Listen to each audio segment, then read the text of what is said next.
They welcome the rain today to help suppress some of these fires. But we have to recognize there are storm clouds on our horizon in the state of Washington, because there are those who would like to threaten the right of a woman to exercise her right of choice in the state of Washington. We are here on the campus of Western Washington University to say this very strongly.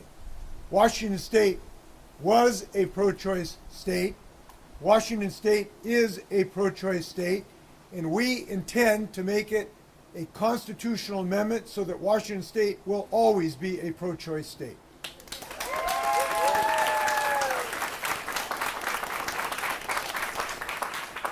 This right needs to be enshrined in the basic foundational document of the state of Washington, and that is our Constitution.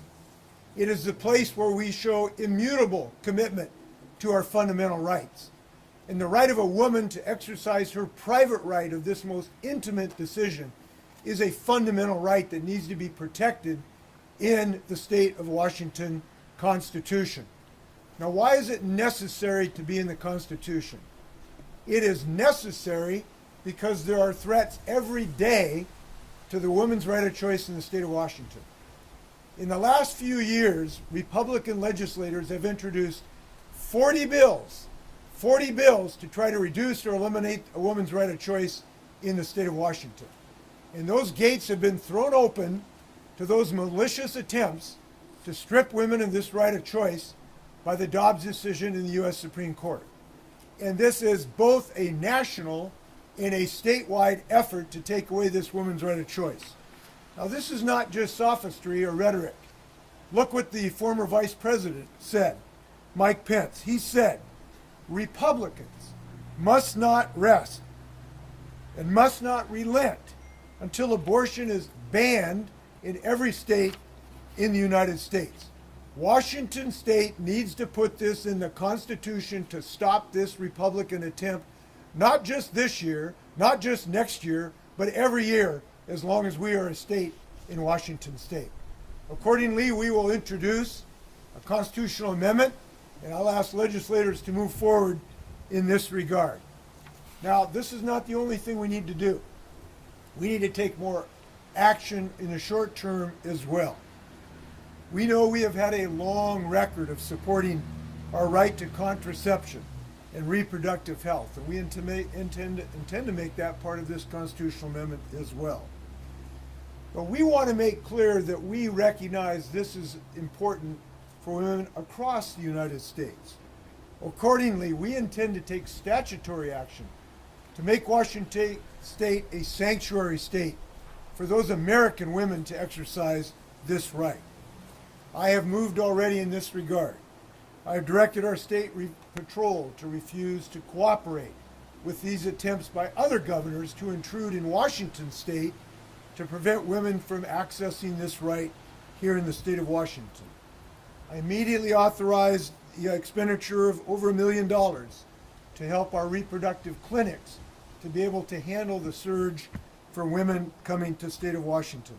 And I have joined Governors Newsom and Brown of Oregon in a West Coast joint effort to make sure that reproductive care is available on the West Coast. But we have more work to do. Fortunately, we have some great leaders in our state legislature. I'm going to turn now to Representative Sherrod Shoemake, who has led some efforts already to address how we protect women's right to abortion in the state of Washington. Representative. Thank you so much, Governor Inslee, and thank you all for being here today to stand up for basic freedoms. We have the freedom to make the most personal decision of your life, whether or not to become a parent, and we're not going to give it up. Since the Dobbs decisions, I have found that my constituents are super mad and super engaged because this is not okay. And when the Republicans are asked about it, they won't tell you where they stand. Sometimes they'll say things like, well, it's already been decided, yada, yada, yada. No, that's not enough. You need to tell us where you stand, because every single year, Republicans introduce bills to ban or restrict your basic freedoms. Your basic freedoms, and that is not okay. There's also a lot of work to be done when other states are suddenly banning abortion. So what happens to the licenses of a doctor who provides an abortion when an activist in Alabama gets angry? We need to make sure that we're protecting those doctors, those medical licenses, so the women, the nurses, the doctors, all the healthcare professionals can make sure they're able to exercise their right for who decides to become a parent. What happens? The governor spoke about sanctuary laws. You listen to the Republicans and they think that sanctuary means that we're somehow publicly funding a whole bunch of people to come here. No, that's not what it means at all. And the fact that they're lying shows how out of touch they are with the people of this state. So we are going to stand, we are going to be energized, and we're not going to forget the fact that this is incredibly important. We have hard policy work to do, and we have a lot of organizing work to go forward and bring this national so we don't see national abortion bans. We codify Roe at the federal level, and we protect everyone's freedoms to make this incredibly personal decision that politicians in Olympia, DC, all these other places have no right making. It is your individual right, not theirs. Thank you.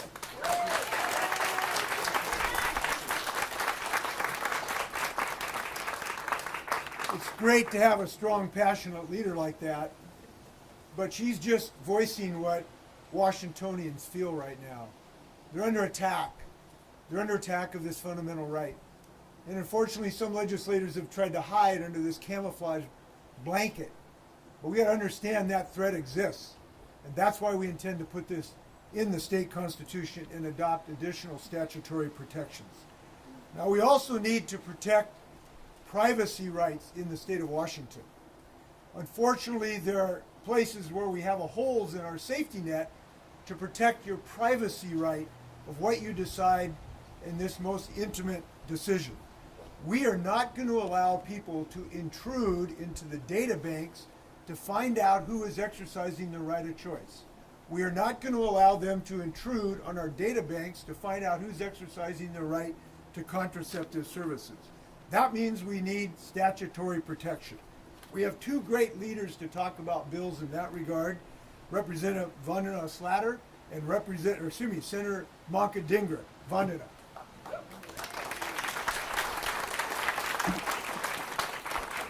Can you hear me? Awesome. Hello, thank you so much for coming out today. Can I just see how many students we have here today? How about educators? Thank you so much. My name is Vandana Slatter. I'm a mom, a pharmacist by training, and a Washington State legislator. On June 24th, 2022, the Supreme Court overturned Roe v. Wade and the constitutional right to safe and legal abortions. I remember how unthinkable that moment was, to take away a constitutional right. Here in Washington State, I'm proud to say that we continue to have access to safe and legal abortion and reproductive health care. But we have more work to do to ensure that nobody in our state is left behind and that we safeguard those who travel here. When the Supreme Court overturned our right to health care and bodily autonomy and said it is up to each state, what they were really saying is that access to abortion is only for the rich, powerful, and privileged. But we will not leave behind pregnant people in Texas or Idaho or here in Washington. Now, more than ever, we have to ensure that reproductive care is accessible, affordable, safe, and private. It makes me think of a young college student having sex and the condom breaks. She's scared. She lives in Texas. She wants to make her own decisions about her health and her future. She doesn't have easy access to Plan B and wants to know her options. So just like any of us would do, she goes online so she can see where she can go to have an abortion or reproductive health care. But what she doesn't know is that accessing this information puts her in harm's way. A recent article reported that for only $160, the equivalent of a quarter of the cost of the phone in your pocket, anyone can buy her search information from a data broker. They can find out where she lives, what clinics she has searched for, who her providers are, and she can be hunted and fined up to $10,000. And this could happen to women who travel to access abortion services in our state too. That is why I am introducing the Washington My Health, My Data Act, a bill that will ensure that our health data information about our private healthcare decisions, about our bodies, cannot be collected or shared without our consent and cannot be bought or sold. Most of us expect that our healthcare data is protected under laws like HIPAA that protect you when you go and see a doctor. However, the reality is that you don't have the same protections when you share any personal health information in an app or website or searches. This leaves your data vulnerable to being sold or shared with people who may be targeting you. This means, for example, that your menstrual tracking app can sell sensitive information about a late period or a miscarriage. People are sometimes lured to crisis pregnancy centers in their search for abortion care, only to find that they cannot receive an abortion at that facility.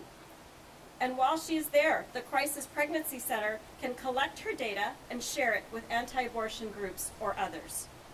We're already seeing a huge increase in people traveling to Washington from Idaho and Montana and across the country seeking care. The latest estimates from the Guttmacher Institute, a reproductive health policy research organization, is projecting a 385% increase in patients from out of state seeking care. That is the number of people that would fill up the size of 3 football stadiums. Think about that.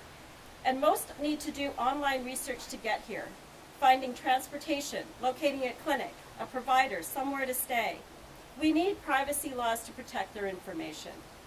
I believe this is an important opportunity, this bill, to protect our health data, especially during this unprecedented time in which our constitutional rights to reproductive health care and bodily autonomy are being attacked across the country. Health care is a human right for everybody. That means accessible health care, affordable health care, and private health care. As a clinical pharmacist, I had the honor of testifying many years ago on the importance of Plan B in comprehensive reproductive care. As a legislator, I'm honored to sponsor the Washington My Health, My Data bill in the House this coming session to protect our health data and privacy in Washington state. I'm inspired to work with Senator Dingra on this bill, Governor Inslee, Attorney General Ferguson, Representative Shumick, and all of my colleagues here today, and especially inspired by every single one of you for standing up for the freedom to choose our future and to fight for the right to privacy. So today, I want people in Texas and anti-abortion Republicans across the nation to hear our resolve. Can you say it with me? My body, my choice. My health, my choice. My data, my choice. Let's try it again. I'll say my body, you say? My choice. I say my health, you say? My choice. I say my data, you say? My choice. Actually, I don't think people can hear you in Texas. Do it again. My body? My choice. My health? My choice. My data? My choice. Thank you.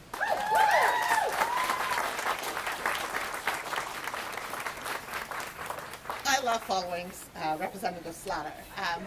Good afternoon. My name is Manka Tingra. I'm the state senator from the 45th Legislative District, the deputy majority leader of the Senate, and I chair a Law and Justice Committee. It is unconscionable that women and LGBTQ plus individuals are being denied comprehensive health care all across our country. It is unconscionable that my mother had more rights than my 2 daughters currently do. It is unconscionable that in the United States of America, we have to have sanctuary states so that women and LGBTQ plus individuals can access the full range of reproductive health care and gender-affirming care. It is unconscionable that if I am on social media about accessing abortion pills, that information can be used against you in other states for criminal prosecution. It is unconscionable that your searches about accessing reproductive health care, gender-affirming care, your geolocation, all the information that informed consumers need to make decisions can be used against you, but not in this Washington. My health, my data. In Washington, we will be ensuring that every entity obtains consent prior to collecting or sharing your health data. We're going to ensure that they're prohibited from selling your personal data to third parties. We're going to ensure that you have the right to have your health data deleted. And we are going to ensure that geofencing cannot be utilized around gender-affirming care, reproductive, or sexual health services. In this Washington, we are going to hold the bad actors accountable and protect the privacy and health data of all. It is critical that in this Washington, we establish best practices and be the national model for protecting the rights of women and LGBTQ+ individuals. I am honored to do this work with all the stakeholders that we have, our elected officials, our tech companies, and each and every one of you, because we are not going back in Washington. We are going to be that beacon of hope for the rest of the country. But to do this, we need all of you, and I'm speaking specifically to all the students here. We need each and every one of you to speak up. We need each and every one of you to have your voices heard, and we need each and every one of you to vote. We need you, all your friends, your families, your neighbors, to vote for people who represent your values and are willing to fight to protect your rights. Just 5 years ago, only 5 years ago, the Senate was controlled by the Republicans. That's 5 years ago. We're not going to go back. We're going to continue to move forward. And so my plea to all of you today here is please vote. Thank you.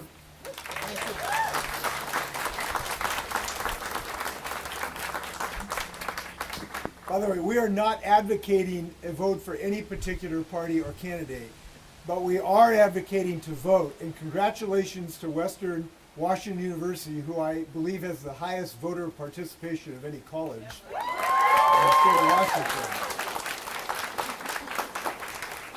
We've got some great leaders on this campus. I want to introduce one, Isabella Arnett, who's a graduate student in English, to share some thoughts. Isabella, thanks for your leadership. Thank you, Governor Inslee. Hi, everyone. Happy to be here. I just want to share a little bit about myself and my experience as a young woman and young girl growing up. The first time I had to defend access to abortion as a universal health care right, I was 13 years old in 8th grade. My English teacher at the time had held mock debates between my classmates and myself. On this particular occasion, I happened to be the only girl from class willing to debate with the opposing opinion.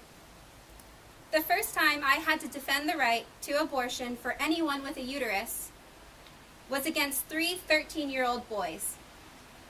We stood before the class in the very front, behind silly fake podiums, not like this one, and pretended to be adults. I, armed with all of the data that a 13-year-old could possibly get her hands on, had become so frustrated by their hate, their ignorance, and their misogyny that I began to cry. I lost. I was too emotional. It has since always bothered me that fearful, frustrated tears from a young girl warranted a loss that had become a moral debate rather than a humanitarian one to 3 equally emotional young boys because I had cried and they yelled. I was too emotional. Abortion and all reproductive health care are deeply emotional, sensitive subjects, and the perspectives we as individuals hold are completely unique from one another. But this is not a matter of moral debate. This is a matter of autonomy and control over our own bodies without the involvement of oppressive governmental influence and dictation. Today, I am here with no tears. When I was 13, I learned how it felt to be silenced by the loudest majority, that my voice didn't matter. Well, here I am, bringing matter with my voice. As I mentioned, this is not a matter of moral inclinations. There is validity to your beliefs because your beliefs are rooted in conviction of what you believe to be true. But if we have learned anything from history, infringing upon someone else's beliefs is never the way to remain rooted to your own convictions. The matter of abortion access and reproductive health has become an attack upon bodies made systemically political. Because my body is now political currency, I know my power lies within my choice to vote with intentionality. And I'm here today to encourage all of you to do the same. Namely, when approaching Governor Inslee's proposed legislation, involve yourself, bring matter to your political voice, and defend the human right to make judgments for our own bodies without devastating political and legal consequences. I am no longer the intimidated young girl that will break down and cry, well, sometimes. Today I am a young woman who refuses to accept legislative restrictions to my own body. If you feel morally inclined to detest the right to have an abortion and passionately refuse to support the autonomous control over an individual's own body, that's fine. I have a solution for both of our differences. We should both mind our own business, and you should probably just not get an abortion. Thank you.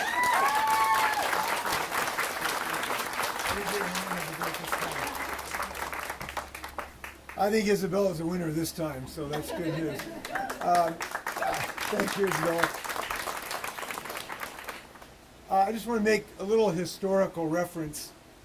Having been involved in this effort now since 1988, Trudy and I have been fighting this battle since 1988, and I appreciate her leadership on this as well, because she's been a stand-up champion on this subject for a long time.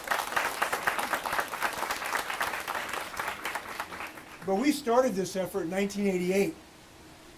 That's quite a few decades ago.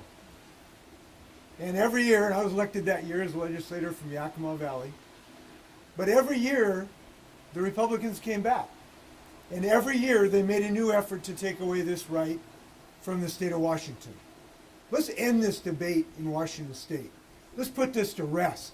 Let's unite and go on to other challenges. Let's put this in the Constitution and make this a pro-choice state forever. That's what we need to do. So that's what we're talking about here today.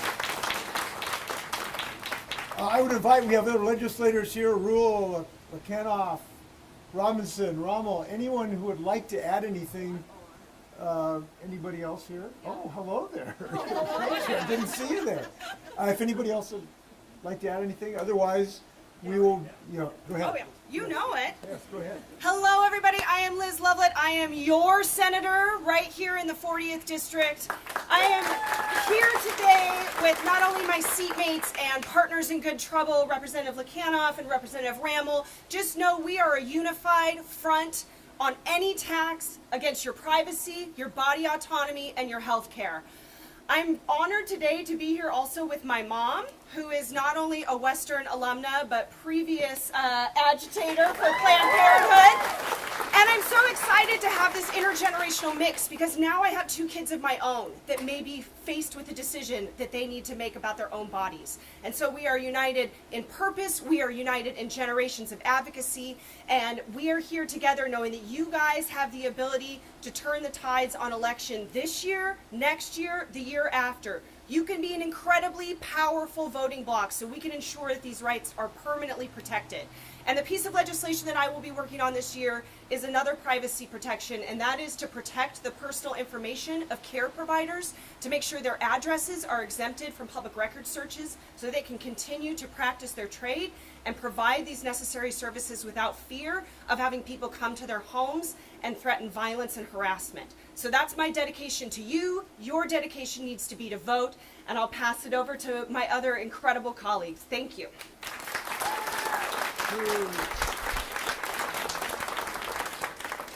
We appreciate our colleagues and the power of silence as well. So thank you. Thank you guys for your leadership. This is going to be a united effort. Okay, with that, you want to say something? Go ahead. Hello, everybody. It's so great to see you. I am your representative in the 42nd District, Alicia Rule. I'm a mother of 3. I'm a social worker, and I will always, always trust and stand with women. Thank you.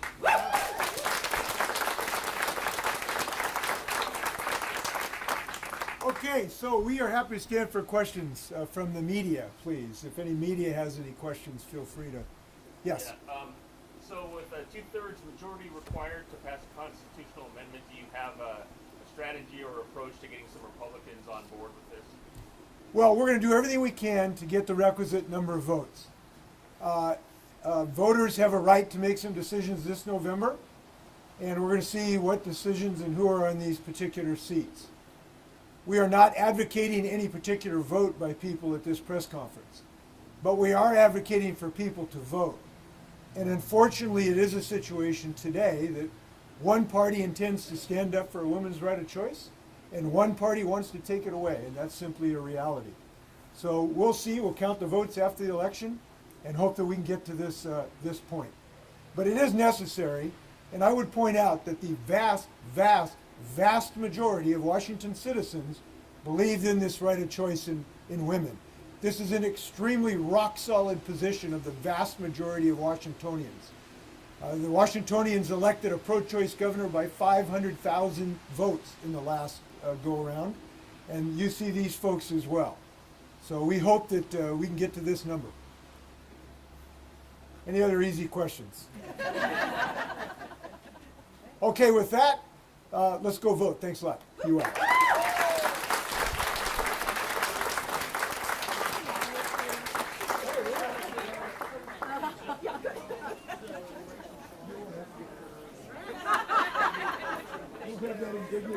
Right. Nice job. Hey.